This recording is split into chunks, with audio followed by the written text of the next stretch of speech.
So in this video we're going to make the paperback pants. I cut out the front and the back pieces. I cut out a pocket. I just did it with putting my hand down and tracing it out. I decided to do a different pocket in this pant so that you can see how you can make that. So I'm going to make here an inseam pocket. So the pocket is just between the seam of the front and the back part of the pants. I traced where all the pleats will be, and that's the beginning of it. So we're going to start with the pocket. Try that my pins won't go out. We're going to start with the pocket. What you do is you see where the top of the pants is, so mark that too. This is the top, this is the overlap for what's going to be on top of the belt, and this is the facing. So along with the top of the pants, you're going to pin down the pocket here, not from the end to the other end, but you leave about a centimeter seam allowance. You do that for the front and for the back. Make sure that is really aligned, and when you've sewn that, then you're gonna fold it over to the outside, this one too, and then you put them on top of each other, the front and the back pattern, and then you're gonna sew the front and the back along the side seam, and together with that you're going to sew the pocket. So you go down from the top, then you make sure you pin those two seams, the beginning of the pocket from the back and the beginning of the pocket from the front.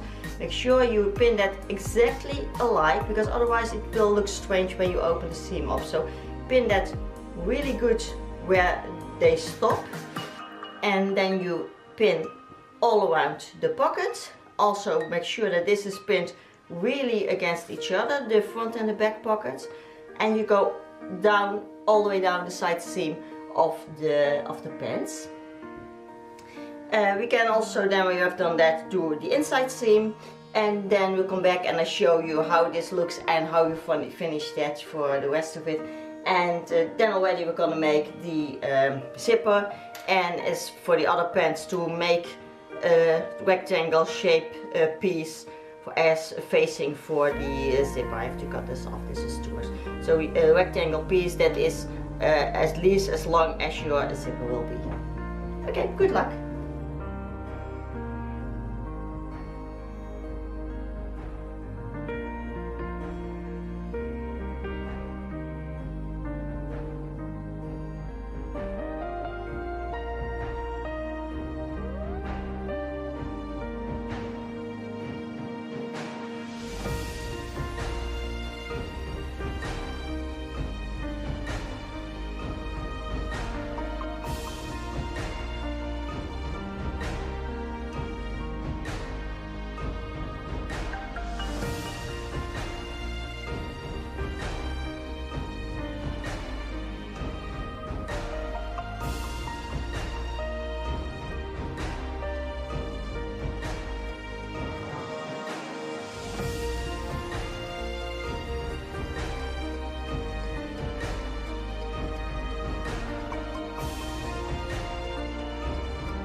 Legs are sewn down.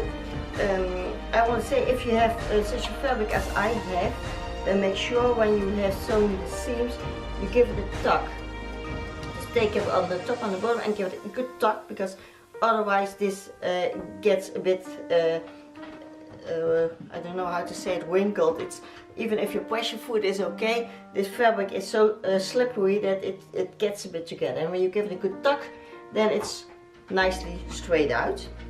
So we have both the legs. I've sewn the pockets together all the way down. So it's the same as with the other pant.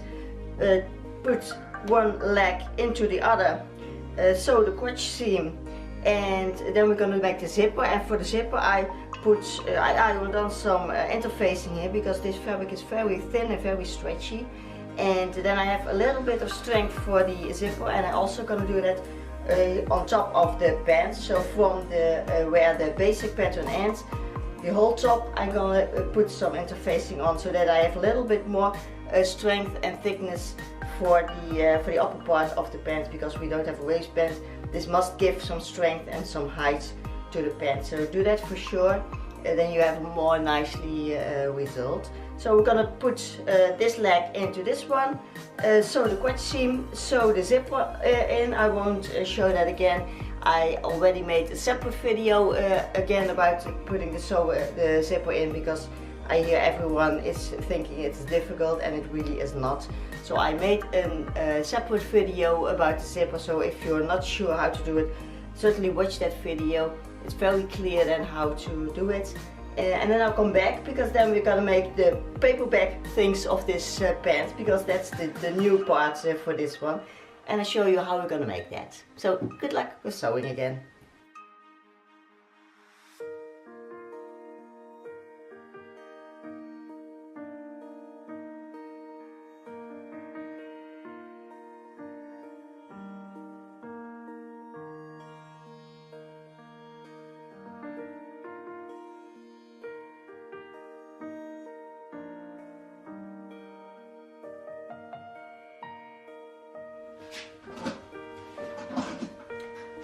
So I'm gonna sew in the zipper, and I decided to make the rectangular part just as long as the end of the pants with the all overlap. I don't know if it is any sense, but I thought I'd do it in case, because maybe otherwise I will have a gap here on the top of the pants. So just to make sure, I just made it longer till the end of the pants, and when I don't want it, I can always cut it off and take it off. So I'm gonna try if this is any sense.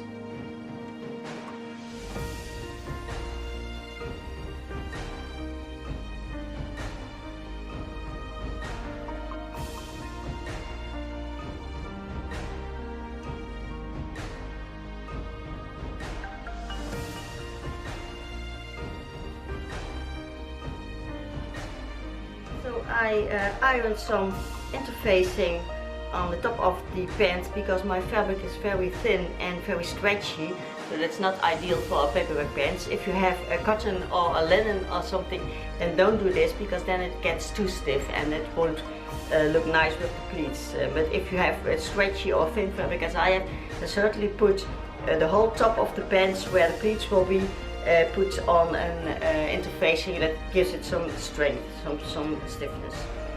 So what I'm going to do now is I fold this whole part in. Half of it is the top of the pants that's sticking out. The other half is the lining, I would say. And then I'm going to fold in the pleats. You can fold in the pleats to the center, or you can fold them to the side seams. Just whatever you like, whatever you prefer, you can do. And then we're gonna try it on to see if it's okay. Maybe this is too high, maybe I have to shorten it a bit. Maybe the pleats must go the other way that I have pinned. So pin this down and then try it on and see if it's okay to your taste.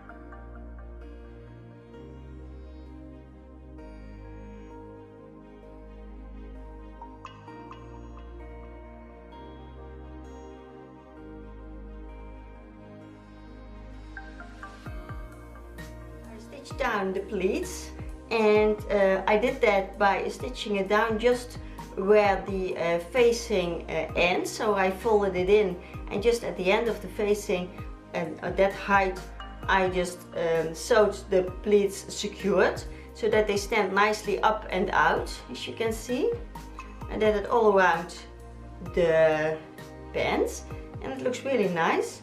The only thing I have to do is the zipper ends here at the end of the facing. So you have this top that is standing loose, and what you can do is you can put a snap or something in here so that this will stay closed.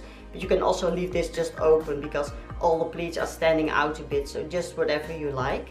Then we make a belt out of the same material. I cut a rectangle of I think it's 120 centimeters.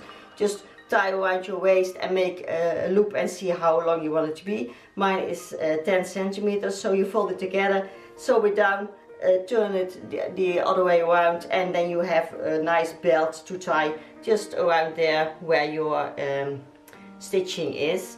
You can also make loops for the belt, but I think I won't do that because this the trousers sit very snug, so they won't go down or up. The belt will tie it down, so I think it's not needed to put any loops to hold the belt in place or to hold the trousers in place underneath the belt. So I'm not going to do that. But if you want, then you can certainly make some loops all around to tie the belt in. So only make the belt and of course make the hem and the pants, legs, and then we're finished, and then we'll see the result when I have it on. So and here are the paperback pants. Well, I think it looks rather nice. As I said, it's just not my style, but in this fabric I think it's okay. If you like it, then I think it looks really nice with these upstanding pleats. On the front and the back, it's really nice. I did the inseam pockets, very comfortable. I must say it feels like wearing a jogging pants or yoga pants or something like that. It's very comfortable. I think it looks nice. It's just not my style, so this is not really the pant for me. But if you like this style, then certainly make this pattern because it fits very nice. It's very comfortable to wear, and yeah, I like the upstanding pleats. I did the interfacing in between, and I'm glad I did because now it really stands out, and that's what you have to do with a big back pants. So, well, this was the result. I'm very curious what you made out of the pants, what kind of pants you choose, and if you can send me a picture, I would be really glad because I like to see what you choose. I hope you like this video. If you like, please subscribe, give it a thumbs up. Please subscribe to see all the videos that are upcoming. I have some really nice one in my head to film. So subscribe and click your notifications so that you don't miss out on any videos. What else to say? Oh, I made a special video only about making the zipper, because I always hear people saying, oh, a zipper in a fly is really difficult and I can't do that and it's not nice. And I made a separate video that is a part of the long video about all the pants. So if you only want to see how to put in the zipper, you can click that separate video to learn how to do that, because it's really, as I do it, it is really easy and it cannot go wrong. Because also this is a rather difficult fabric to sew, but also this goes very well just on the way that I do it. So if you have problems, please check that video out. I hope you like this video. I'd like to see you back next Monday for another one. And this is also an extra video for this week, so I have to work hard for the next video next Monday. It's in 3 days, so I really have to be quick. But I'll see you next week, and thank you very much for watching. Bye.